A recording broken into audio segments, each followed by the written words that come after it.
I am Ferdinand Marcos, and I am the President of the Republic of the Philippines. I stand today on behalf of 110 million Filipinos. Hello people, hello words, and hello Philippines. It's me again guys, Let's Talk Vlog. Shoutout po at sa lahat ng mga Pilipino sa buong daigdig. Anyway mga kababayan, mayroon tayong update video sa inyong lahat. Nako mga besyang, ang aga namang siniraan si Congressman Sandro. Kasi mga kababayan, mayroong isang opisyalis ng LTFRB na nag-resign. Ang pangalan niya po si Jeff Tumbado. Alam nyo ba guys, natanda nyo po yung sa live ko, mayroon po akong binanggit na tinanggal sa pwesto ang isang opisyal ng LTFRB na si Chairman na Guadis. Ito pala po ang kadahilanan mga kababayan. But anyway, mga kababayan, ang nakakalungkot lang dito sa investigasyon ni Congressman Akop, dinawit guys, si Congressman Sandro. Ang aga-aga nyo naman siniraan ang batang Congressman Marcos. Wow, grabe, nakakasyak naman to mga to. Wow naman. Hindi lang po yan guys, dinawit si Congressman Akop sa anomalyang korupsyon na nangyari dyan sa LTFRB. Biro nyo yun? Kayo ba'y naniniwala dito sa akusasyon niya kay Congressman Sandro? Nako, kabata-bata pa naman yun. Dinawit nyo na. Sa tingin nyo kaya magagawa niya yan? Kadaming pera ang mga Marcos, kaloka. Kayo naman. Ito naman talaga ito si Mr. Tumbado. Sarap katusin eh, oh. Oh my goodness. Antindi guys, Kaya pala, dahil ba malakas itong kalaban pa guys, pag tumakbo sa pagkapangulo. Malayo pa. If tatakbo siya, huwag yun namang sirain. Kaaga-aga, kabata-bata pa niya eh. Kayo naman. But anyway guys, pakinggan nyo yung investigasyon ni Congressman Akop. Talaga namang ito guys, naggisa ng husto ito si Mr. Tumbado. Kaya pala. At pakinggan nyo guys kung bakit ito'y natanggal at nag-resign. At natanggal si Chairman Guadis. But before that, don't forget to like, hit the button bell para lagi ka update sa aking mga upload videos. Bye, baboos! See you again guys. God bless Philippines. Ay kasamahan ni Attorney Guadis sa LTO, tama po ba? Yes, Your Honor.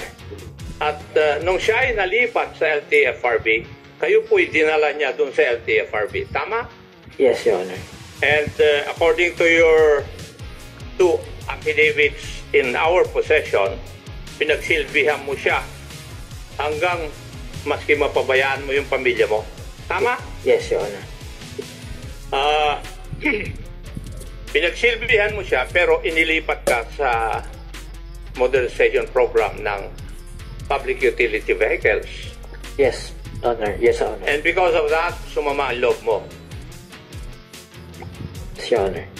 And because of that also, pagsama ng loob mo, nag-resign ka. Hindi ka tinanggal, nag-resign ka. Hindi, yes, Your Honor. Hindi na po kasi maganda yung working, yung relationship namin doon, yung mga staff. Lalong-lalo na po yung executive assistant to niya. Ginagawa niya po ako ng intriga, sinasabi sa mga... Sinong gumagawa ng intriga? Si Attorney Guadis? Hindi po, yung EA to niya. Sige, tuloy mo. Iniintriga po niya ako lagi dahil hindi ko alam kung anong problema niyan. Basta sinasabi sa mga operators doon, wag na po akong lapitan dahil nanghihingi daw ako ng pera, which is not true. Kada sumbong po ni Miss Borja, yung pong si Miss Borja, siya po yung humahawak ng koleksyon ng kolorum.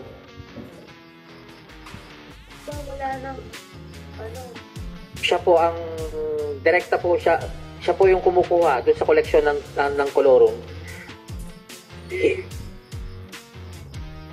No, buong pangalan. Si Sino mo eh? Marijo Borja. Isang executive assistant din ni Attorney Guadis. Yes, Your Honor. Siya kumukuha lahat ng pera ng koleksyon po. Ng koleksyon sa mga kolorum. Yes, Your Honor.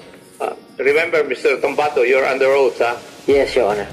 And I think your lawyer knows that. Yes, Your Honor. Okay. You're under oath. So, ibig sabihin, hindi ikaw ang kumukolekta. Yung isang executive assistant ang kumukolekta. Yes, that's true, Your Honor.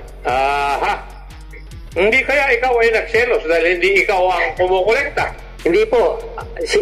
Hindi ko po pinapakilaman. Nung nalaman niya, nung nag-brief niya ako, hindi ko na siya pinakilaman sa kung ano man nung ginagawa nila. Kayaan ko po siya, pero ako po ay hindi tinatantanan sa pag-iintriga sa akin. Nagtatrabaho ako, pero kung ano may mga pinagsasabi sa akin. Yun po ang dahilan kung bakit po nailipat ako sa PVMP. Yeah. Hindi po ako, lumapit po ako kay Chairman Gladys. Pero hindi ka inintindi. Hindi po. Yeah. Tapusin ko na. Hindi ka inintindi. Kaya tuloy, nag-resign ka. Yes, sir. Dahil, sipin mo nga naman, LTFRB, dinala ka niya, LTO, dinala ka sa LTFRB. Tama? Yes, Your Honor. Yes. Pero, dahil sa sama ng loob, kinakanta mo na ngayon lahat ng mga nangyayari doon sa inyo. Tama? Yes, Your Honor. At hindi mo ba alam na pati ikaw ay kasama rito dahil ikaw ay walang ginagawa samantalang may labag sa batas na nangyayari sa harapan mo? I'm not aware, Your Honor. Ikaw nagsabi mismo na si Madam Borja wala po akong participation. tumatanggap ng koleksyon sa kwan eh.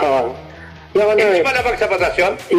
labag po sa batas, pero wala po akong participation na sa particular Hindi na... ko pa sinasabing may participation ka eh. Ang sinasabi ko, alam mo, nangyayari sa harapan mo. Yes, Your Honor. Yeah. Di ba? Yes. And you can ask your lawyer. Hindi ka kaya guilty rin? Tanungin mo siya. Pakitanong. Your Honor, Hindi ikaw ang tinatanong ko, Mr. Lawyer. I withdraw that again, Your Honor. Yeah, paki-advise mo yung kwan. Tanungin mo yung lawyer mo. Your Honor, hindi po ako aware doon kung may pananagutan po din ako. Nasa na-witness ko. Ngayon ko lang po nalaman po. Di, bahala na yung investigador sa'yo kasi ako, buong buhay ko sa pulis at saka sa PC, ako yung investigador eh. Kaya, pwede kitang hamulin. Dahil may nangyayari krimen sa harapan mo, nalalaman mo, wala kang ginagawa. Kaya nga sabi ko, tanuin mo yung abogado mo eh. Diba? Now, in October 9, lumabas ka sa media, tama? Kasama si Mr. Balbena at saka yung Manibela Group. Yes, Your Honor. And the allegations or accusations you have stated in media generally were the following. 1.5 million is paid in exchange of approval of franchise, securing routes and special permits. Tama po ba na sinabi niyo yun? 5 million pala? Hindi 1.5 million. Yes, Your Honor. And sinabi mo rin doon na corruption would reach DOTR and Malacanang. Tama rin po? Yes, Your Honor. And then sinabi mo rin na 2 congressmen ang involved. Wala po ako natatandaan na sinabi ko may mga involved na congressmen, Your Honor. Ang sinabi mo doon sa interview, sinabi sa iyo ni Attorney Guadis that 2 congressmen were also in on the collection of 5 million from transactions such as the opening of new routes or franchisers. Sa GMA News yan. No, Your Honor. Hindi po na-miss lang po ako. Anong na-miss? Could you please clarify? Na-misinterpret lang po ako. Hindi mo sinabi o na-misinterpret ka? Na-misinterpret po nila. So, ibig sabihin, ano ang binanggit mo? Ako ang hahabol sa iyo, Iho. Kasi, according to Madam Maki Pulido, tinawagan niya ako nung araw na yun. At sinasabi na merong 2 congressmen na sinabi ni Attorney Guadis sa iyo na kasama sa 5 million transaction. At yung 2 congressmen na yon, huwag na kayong magbulang 2. Baka mamaya pagkuntugin pa ng 2 yung ulo eh. Your Honor, wala po. Ang 2 congressmen na yun allegedly were or are Congressman Sandro Marcos and this representation, Congressman Romeo M. Acop. Iho, I have been in the service, public service for less than 50 years. Ang kaso ko lang ay double at multiple murder. Walang corruption. Your Honor, hindi ko po kayo inuugnay sa korupsyon. Wala po akong sinasabi sa salaysay ko. Kita eh. Wala po. Wala po, Your Honor. Yun yung sinabi ni Miss Maki Pulido. Wala po. Tinanong niya ako ang sinagot ko sa kanya, hindi ko pa nakikita yung clip na yan at wala pang statement si Mr. Affidavit si Mr. Tumbado. Dahil kung hindi, sa korte kami magkikita. Kasi kung kasama po kayo, kasama po din sa recantation po yung pangalan ninyo, tsaka ni Kong Marcos.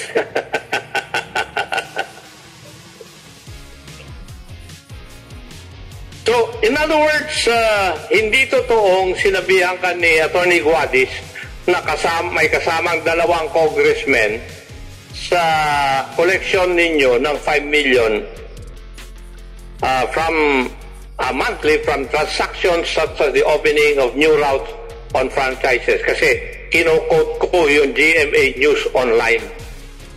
Iho. Dito. Makakala mo, hindi ako naghahanda ng ganitong mga hearing. Pinaghahandaan ko kung paano kita didiktikin eh. Your Honor, wala po talaga. Wala. And for the record, uulitin ko. Hindi ako nagkakaso sa 40-year service ko sa Philippine Constabulary, Philippine National Police ng kasong corruption. During the time of then President Fidel Ramos, pinag-submit din kami ng courtesy resignation. I only submitted a one-line courtesy resignation. At hindi na ako na-interview kasi walang bahid yung record ko sa corruption Iho. Pero kung tatanungin mo kung anong mga kaso ko, multiple murder lang naman. Dahil sa Kuratong Balileng, kinasuhan ako noong 1995, na-quit ako noong 19 years thereafter. Second term na akong congressman by the Supreme Court. Iho. Now, may binabanggit na text messages na sinasabi ninyo, splices. When you say splices, would you, ibig bang sabihin nun, it does not exist, Mr. Tumbado?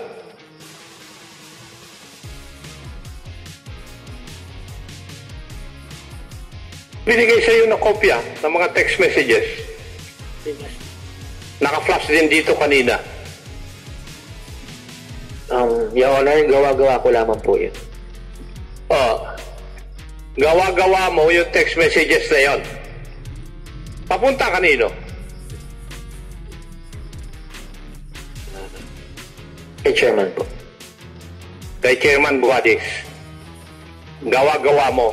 Paano mo ngayon mapapaniwala kami at ang publiko na meron kang sinasabi mong totoo na nasabi mo na at meron ka rin sinasabi na sasabihin mo ngayon hindi totoo?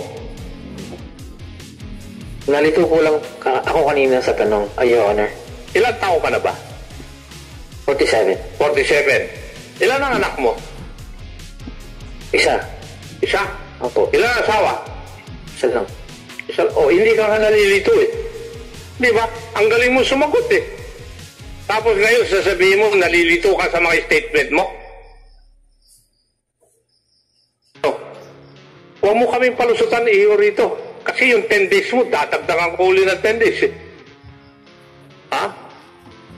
Don't ever think na ako'y nagbibiro dito. Alam na mga kasamahan ko, hindi ako nagbibiro talaga pag hearing.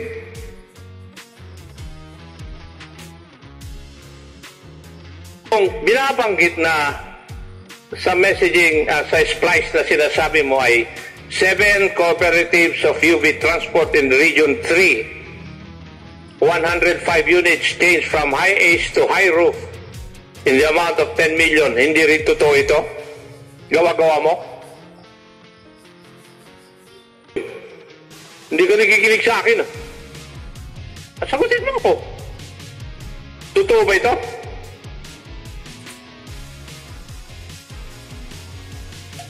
Sir Chair, I invoke my right against self-incrimination. Okay. Alam mo, Mr. Chair, bibigay ka rin pala eh. Mr. Chair, may I be recognized? Sandali lang, Tony Guades. You are invoking your right to remain silent. Dahil yun ang kwan ng iyong lawyer. Eh kasi iho, sa tingin ko bilang investigador, kasama ka rito eh. Ha? For all intents and purposes, kasama ka rito sa katarantaduhang ito. You're equally guilty kung meron mang guilty sa LTFRB.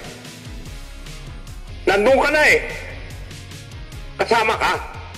Sumama lang ang loob mo, sabi nga ng ibang kasamahan ko rito, nagka-onsehan, kaya ka kumakanta eh.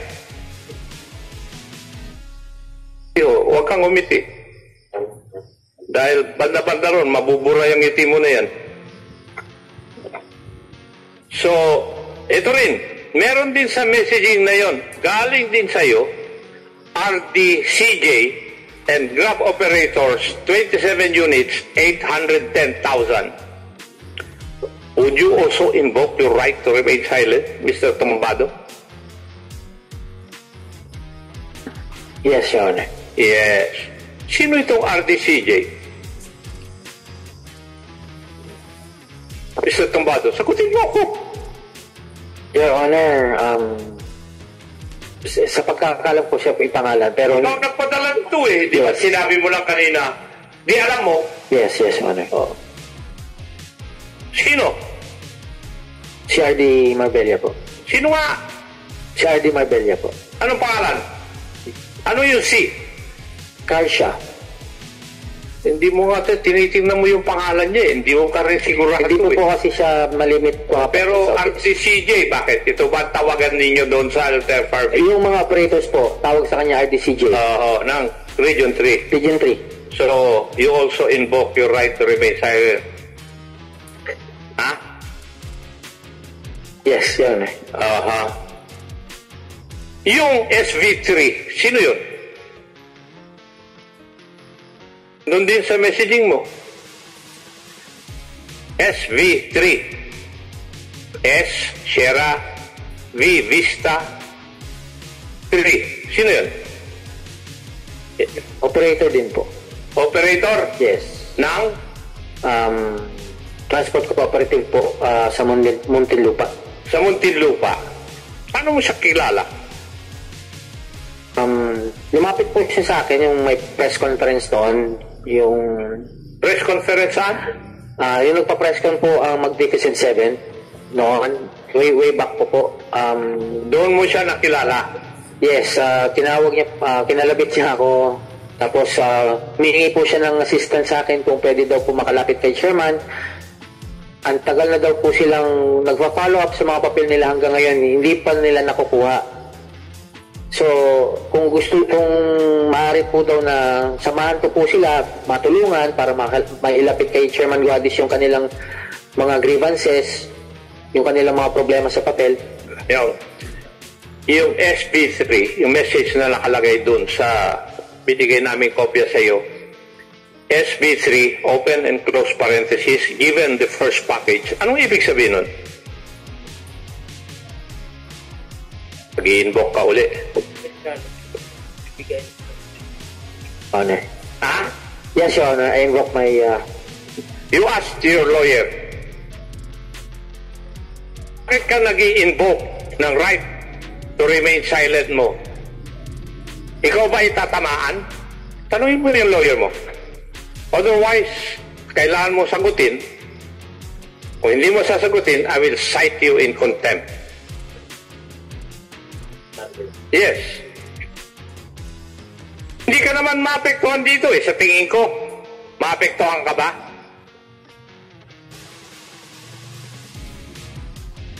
Abogado itong kausap mo eh, oh. Investigador pa. Sagutin mo. Yes, Your Honor. Tinanong mo na abogado mo? Ikaw ba ay tatamaan nito kung magsasalita ka? If cases are going to be filed? Yes, Your Honor. I invoke my rights to remain silent. So, when you invoke your right to remain silent, kasama ka rito. Kasi kung may kakasuhan kami, makakasama ka. Ano mo yung abogado mo? Ah? Yes or no?